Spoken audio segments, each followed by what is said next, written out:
Kar ku manta ku danna mana subscribe idan wannan shine zuwanka na farko.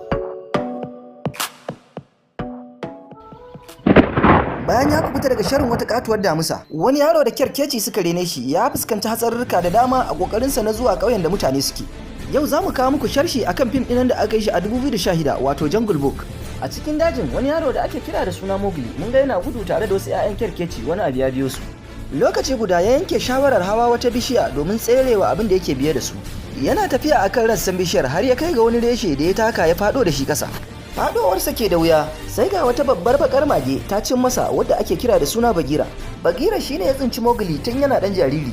Sannan ya ce da Mogli da farautar gaske ce da shi kenan taka ta ƙare. Shine ya ba wa yaron shawara da ya daina yin nesa da su. Amma yaron bai ɗauki lamarin da muhimmanci ba. Shine ya ce zai iya tserewa ba don reshen ya karye ba. Shine Bagira ya amsa masa da cewa bishiyar ta mutu kuma itacen inibi ne. Hakan yakan faru da bishiyoyin nan a duk lokacin da saiwoyinsu suka zuƙo wani ruwa wanda yake ɗauke da sinadarin gishiri shine yake lalata bishiyoyin. Haka Bagira ya ci gaba da kowa Mogli darasi har suka isa dandalin da kyarkeci suke zaune, wato inda aka reni Mogli, yayin da Akila shine a matsayin ubansa, Raksha kuma a matsayin uwa, domin su ne suka rene shi na tsawon shekaru da yawa.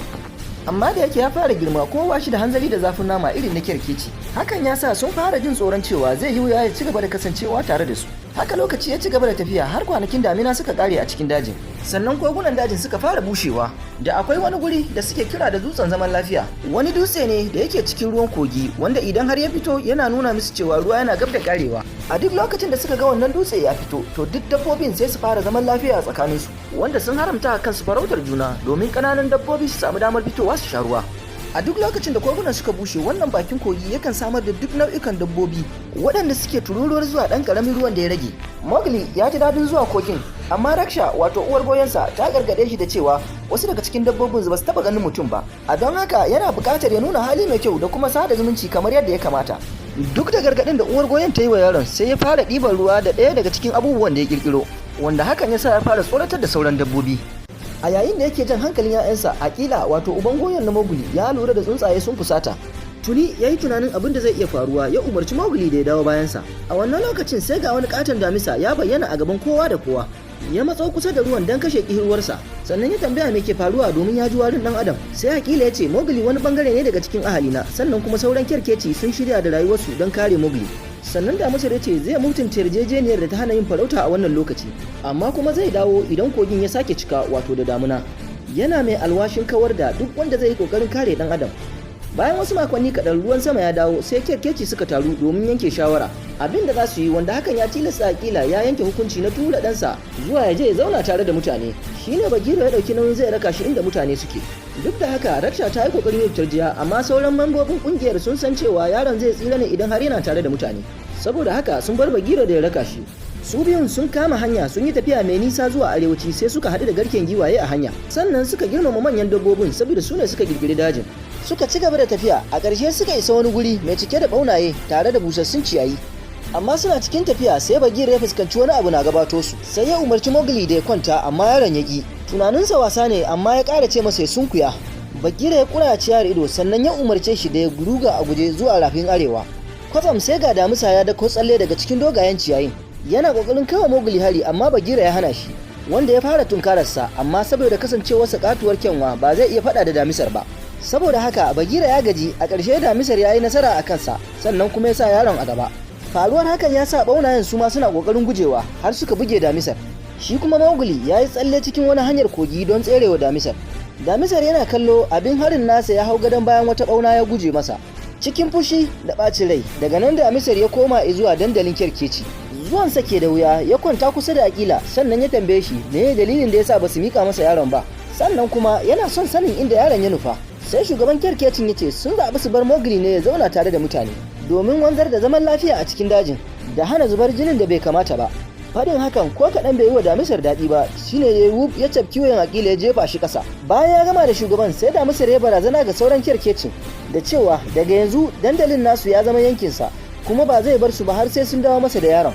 A can kuma yaron yana kwance a bayan wata ƙauna, sai ga guguwa ta taso ta fara turo wasu bishiyoyi suna faɗo musu aka, wanda faruwan hakan ta tilasta shi ya yi tsalle ya fada a cikin kogin don gudun kada wani abu ya faɗo masa aka. A cikin kogin sai ya samu wani gungumen itace ya rike ya fara tafiya da shi na tsawon wani lokaci har ya isa zuwa wani guri mafi tsaro. A cikin dajin sai yaron ya fara yawo a cikin bishiyoyin don neman bagiro, amma abin da ya iya samu shine fatar wani babban maciji ya sha a ƙasa. Ga yunwa ta dame shi, amma sai ya ga wasu 'ya'yan itace a kan reshen wata bishiya, sai ya yi amfani da itacen inabin domin yago abincin. A yayin da yake cin ɗan itaciyar, yaron ya yi mamakin ganin wani ɗan dila a tare da shi. Ashe ya yi haka ne don ya ɗauke masa hankali 'yan uwansa su sace ɗan itaciyar da ya samu.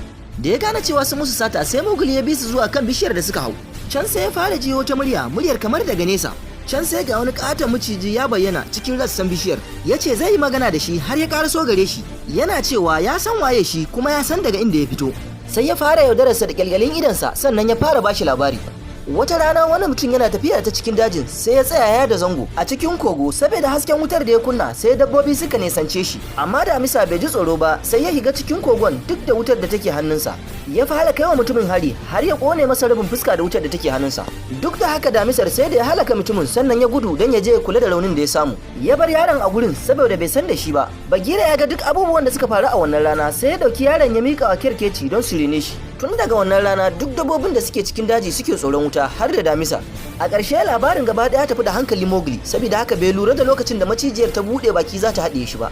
Amma kwatsam sai ga wani bear da ake kira da suna belu ya bayyana, ya zo ya farwa macijin, ya buge shi, yaron ya faɗo ƙasa. Hakan ya sa shi suma. Washe gari yaron ya farka, ya gan shi a kogon da belu ke zama. Farkawarsa ke da wuya, sai belu ya tambaye shi ko za ka iya hawa sama. Daga nan ya fito da mogli daga gudumar tasa, sannan ya ce yana so ya taimaka masa ya ciro masa zumar da ke rataye a saman dutse.